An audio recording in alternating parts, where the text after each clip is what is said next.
What's up, guys? Welcome back. Today we have the brand new program, the Ouroboros program. If you remember, a couple of days ago or a couple of videos ago, I made the Atlas program, which was my new gym program basically, and it followed an upper lower split. I think it was three uppers and two lowers, one upper being an arm day. And as gravity training cleverly pointed out, the leg volume on that one for me specifically was too high. Because if you know, basically, I have been doing calisthenics and I'm transitioning to weights. So the lower body is going to be basically novice status. So it didn't make sense for me to be doing a lot of leg volume if I can't even tolerate 4 sets of Bulgarian split squats. So what I decided to do was to reduce the volume, follow his advice, right, and basically do a new split because I realized that once I reduced the volume, I had three upper days and one lower day. And a regular person would say, nice, I have three rest days. Well, I like high frequency and I'm a little bit sick in the head. So I said basically, hey, let's just up the frequency, and that way I have more space to put isolations. And that's basically what I did. This program is a full body, 6 times a week program. And yeah, I now I'm going to show you how I structured it and how the program flows, if it makes sense. It's basically a lot of cycles, so that's why Ouroboros. So yeah, first of all, before we can start, I want to say that this program is specifically like custom made for me. I won't recommend you following it because it's very specific for my goals, for my specific situation, and for my own exercise selection taste, if that makes sense. Like the barbell squats, for example, I don't like them. And also I don't want big quads. So if you're more into that, don't follow this program. But yeah, this is more for me, and I won't recommend you following this program because again, I'm very conditioned in terms of back volume as well because I have been doing pull-ups, a lot of pull-ups for very frequently for a lot of time. So my back is very conditioned and my triceps too. I have been spamming tricep movements for a year now, and yeah, I don't think most of you can do that unless you build up to it. So if you have built up to it, if you have followed similar things to me, then you can probably do it. So um, we can start.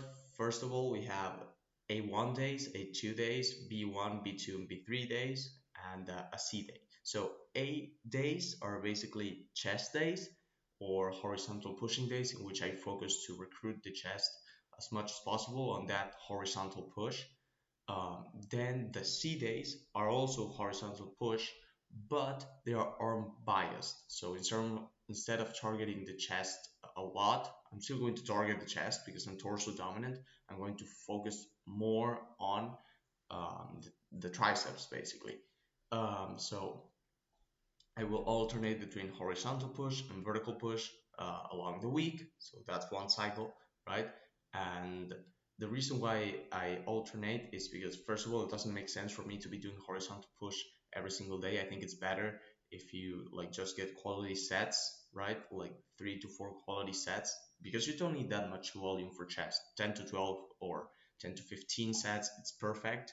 So I focus on getting quality sets at the beginning of the workout for my chest, right? And then the next day, I target whatever I haven't targeted with my horizontal push. In this case, the shoulders and triceps with the vertical push. Now you might be saying, but for example, bench press targets your triceps and your shoulders, right? Or regular push-ups. I'm going to be doing body weight only ring push-ups, and that is mainly because I like the being able to manipulate myself or to manipulate the leverages to fit my specific needs with the movement and also to feel more freedom of the scapula. So I'm going to keep all my horizontal pushes of A1 and A2 calisthenics, bodyweight calisthenics only. The only horizontal push I'm going weighted on is on the arm bias, and that's because I'm gonna be doing weighted dips, and it doesn't restrict your scapular movement. So yeah, For horizontal pushing, I'm going to be doing ring push-ups, and I'm going to try to make them as chest biased as possible.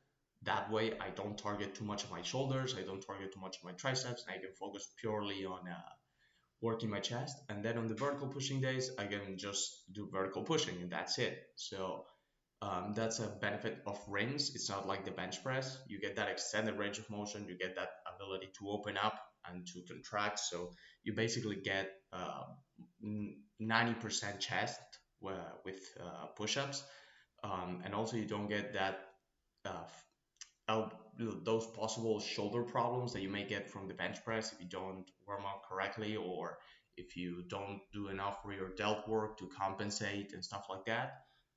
So yeah, it reduces the risk of shoulder injury, and it again it allows you to target your chest more effectively. Vertical pushing, I think it's not very weird that I have a lot of vertical pushing because I want big arms, and part of having big arms is having big shoulders, especially big rear delts and big side delts. You can target the side delts with the vertical pushing as well as the anterior delts. So yeah, also it promotes shoulder health, so it's good to have. Then we have the lats, upper back, and general back. That's another cycle. I basically cycle between lats, upper back, and general back development. So, for example, on lats, I may do something like Giranda pull-ups. Then on the upper back, I may do mostly rowing. And then for the general back, I can play around a little bit more. And that's the cycle basically. I cycle between lats, upper back, lats, upper back, general back. And then on the rest day, I have as an optional thing to do pull-up variations or invert row variations to add even more back volume. That's another reason to why I basically did a full body 6 times a week instead of a possible full body 4 times a week, or upper or lower 4 times a week. And that is because I like the high frequency for the back, right? So if I get an excuse to work my back, I'm going to use it. It doesn't make sense for me to just sit there for a couple of days without doing anything. So I like to have high frequency. Then we move on to, give me a second, I'm going to drink a cup of coffee. There we go.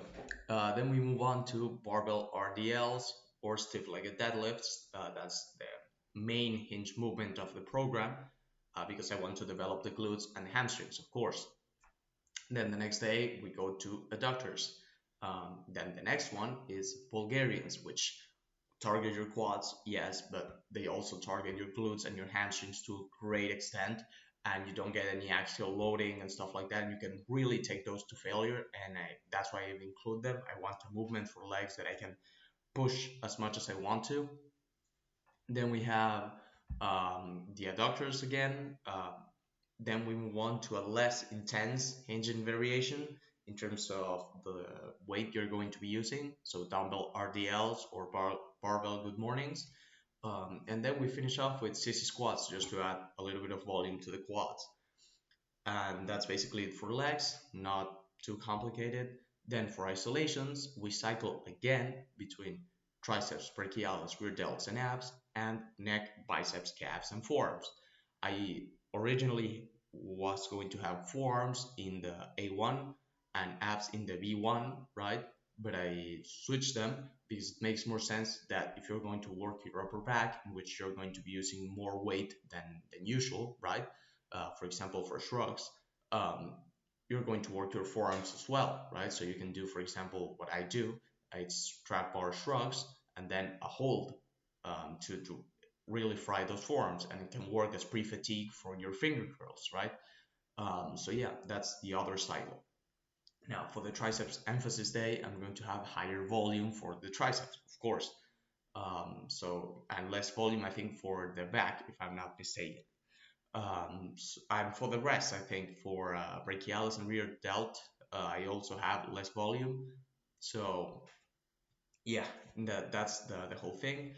The only thing I have to explain new that I haven't explained before is total sets and this thing about triceps, which pause if you want to read the rest, and then we can move on. So Now we start with the first day, chest. We start off with full RTO push-ups or pseudo planche ring push-ups, which is 4 sets of 4 to 8 or 6 to 8.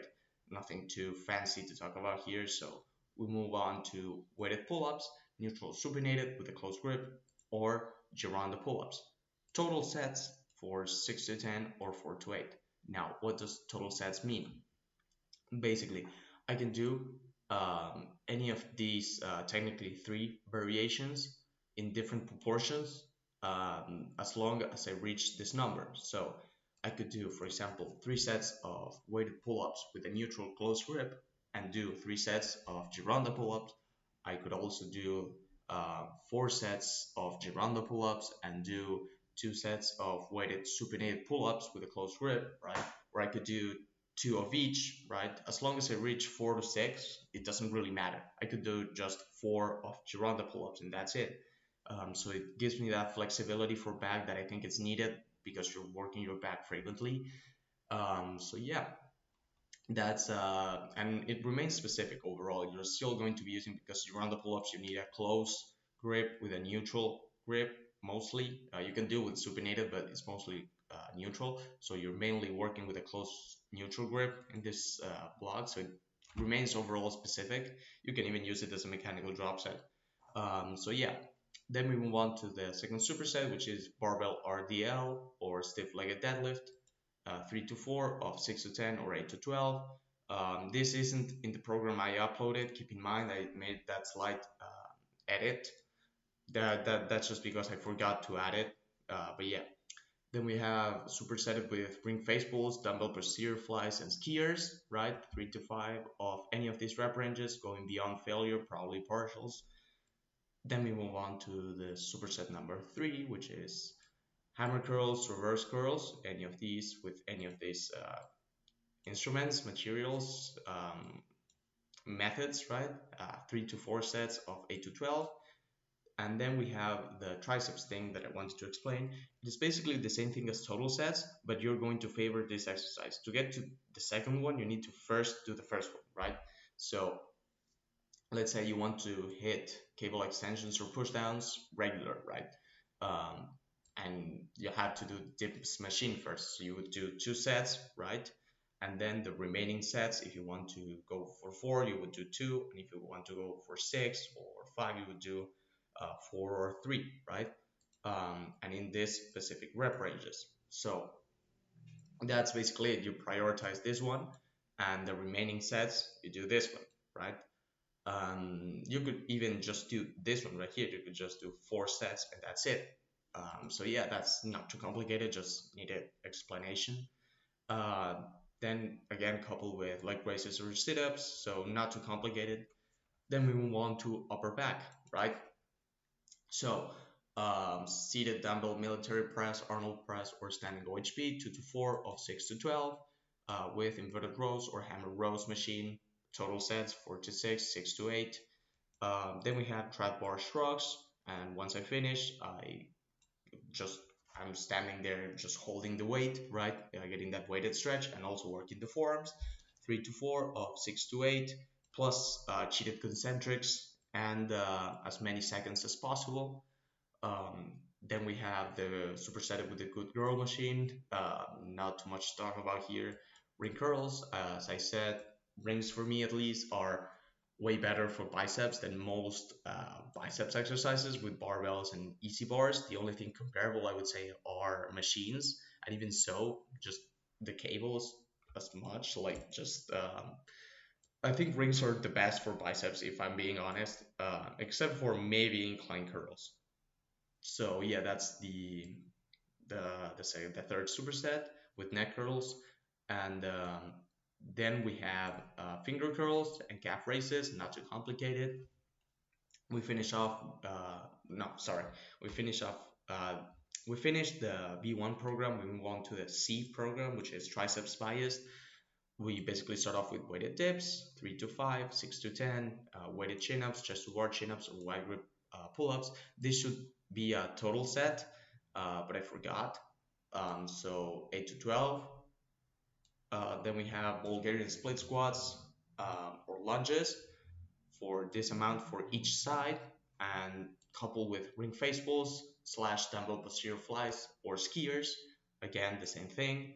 And then we have the same thing for triceps we did in the first chest day, but it has more exercises and more rep ranges. So yeah, that's basically it. NH skull crushers are amazing. It's the only barbell tricep movement that I actually feel. I would compare it to doing bodyweight tricep extensions, which feel amazing as well. They are actually a favorite of gravity training. Give me a sec. There we go. Then we have leg raises or sit-ups, and yeah, that's not too complicated. Again, the only difference is that you have less back volume, and you do a triceps focused horizontal push. Then we have shoulders, which basically is the same thing, right?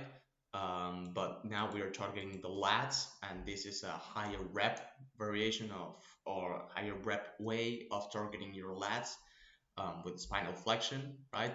Still close grip, supinated or neutral, 8 to 12, or as many reps as possible in total sets.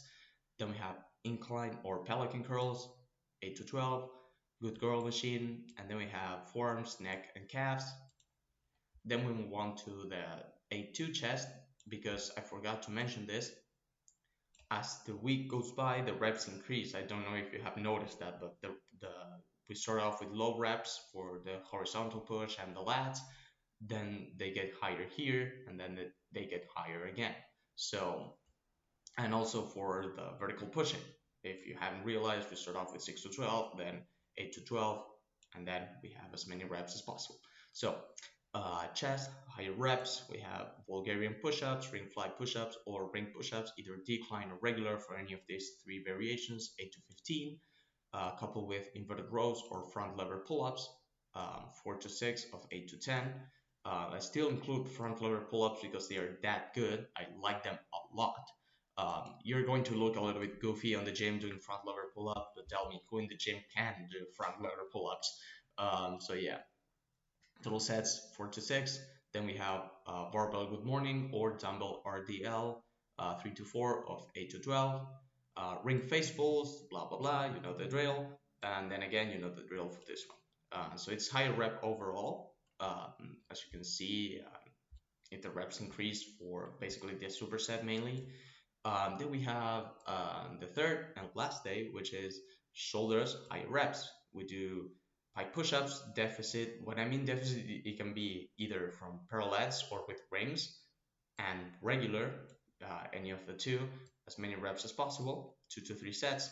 I added pike push-ups because bodyweight movements are not that taxing compared to barbells or dumbbells. Like I have realized that, and it's a good way to finish off the week, right? Because you're tapering down the intensity in terms of load, so you basically are able to recover properly and to not add another. And it also doesn't make sense. Like if you're going to be doing military press for 10 to 15, why not just do pike push-ups, right? You get a bodyweight movement that you're going to recover better from, that can basically be injury free if you want to. Like I always have this fear of the dumbbell slipping or something like that, and it kind of takes away from me, at least for me specifically on the set.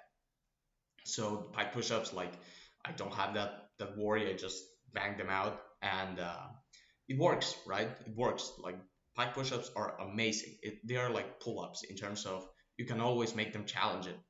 So yeah, we have like push-ups, we have pull-ups and chin-ups, as many reps as possible, a very body weight beginning. Then we have ring curls or cable curls and CC squats.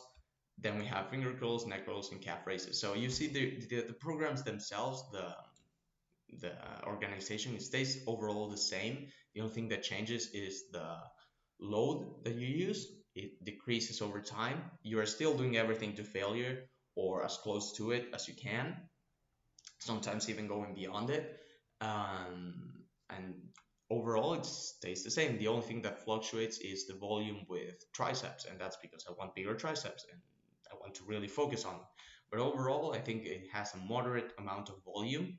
As you can see, there's not a lot, although we have a lot of vertical pressing, we don't have a lot of volume per se. You have, if I remember correctly, is yeah, it's basically 6 to 10 sets for vertical pressing, and for horizontal pushing, I think it's the max volume you can reach. I think it's 15 sets. Oh, I forgot to add it right here. There we go. So yeah, that's the whole thing. Hope you guys like the program. I would love to know your feedback. And yeah, leave me your thoughts in the comments below. And thanks for watching.